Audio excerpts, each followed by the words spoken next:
हिकिड़ो मुसाफ़िर हुयो। सो उनखे बुख लॻी ऐं उञ लॻी। सो हिकिड़े ॻोठ जे ॿाहिरां हिकिड़ो घरु हो।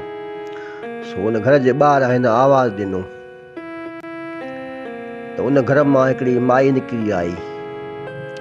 सो माई खे चयईं त अदी मां बुखियो आहियां, उञो आहियां, मुसाफ़िर आहियां, सो मूंखे मानी खारायो। सो माईअ चयसि त मानी मां खारायां थी, पर उन लाइ हिकिड़ो शर्त आहे। त हमरा परेशान थी वियो त हाणे मानीअ में शर्त कहिड़ो? चई ठीकु आहे, ॿुधा आदि शर्त कहिड़ो आहे? चयईंसि त मूंखे हिकु अहिड़ी ॻाल्हि ॿुधा जेका कंहिं न ॿुधी हुजे, कंहिं न ॾिठी हुजे। मुसाफ़िर त बुखियो सो हा कईंसि।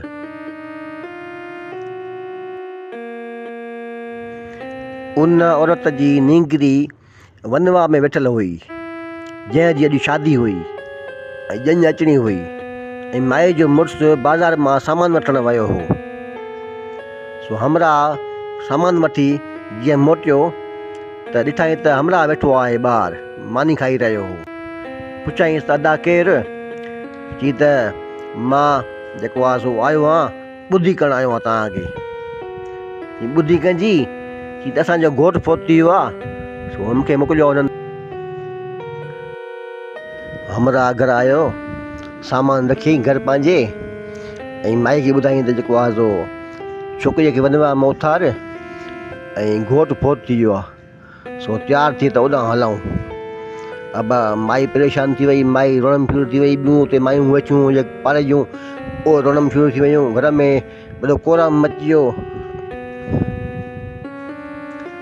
हिते जेको आहे सो घर में रोअण हलियो पिए त हमरा हिकिड़ो आयो घोड़े ते। उहो सो ॾिसणु आयो हो त हाणे ॾिसण माहौल कीअं आहे। ॼञ रस्ते में आई पे, हमरा आयो घोड़े ते। सो जीअं हमसाफिर वेठो हो, चईं अस्सलाम वालेकुम। चई वालेकुम सलाम, कीअं हाल अहवाल? चई त जो ही रोअण छो था आई, छाजो रोअण आई? चई त इन्हनि जी निंगरी वेठी वनवा में, सो उहा फोत थी वई आहे, तॾहिं रोअनि था। अब हमरा हिते जो परेशान थी वियो हमरा हू घोड़ी वारो,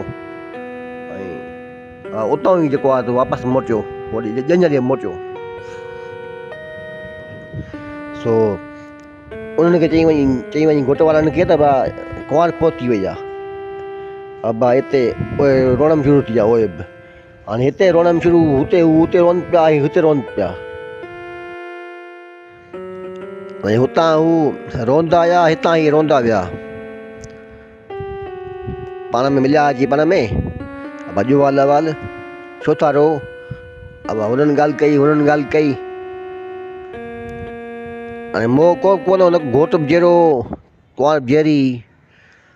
ठीकु आहे, वरी जेको आहे सो रोअण बंदि थी वियो, ऐं गाना ऐं सहरा शुरू थी विया, ख़ुशियूं शुरू थी वियूं।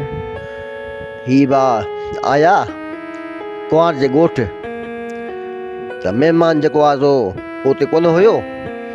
ऐं हाणे महिमान जेको आहे सो सॼी ॻाल्हि ॿुधाई हिकिड़े ॻोठ जे वॾेरे खे।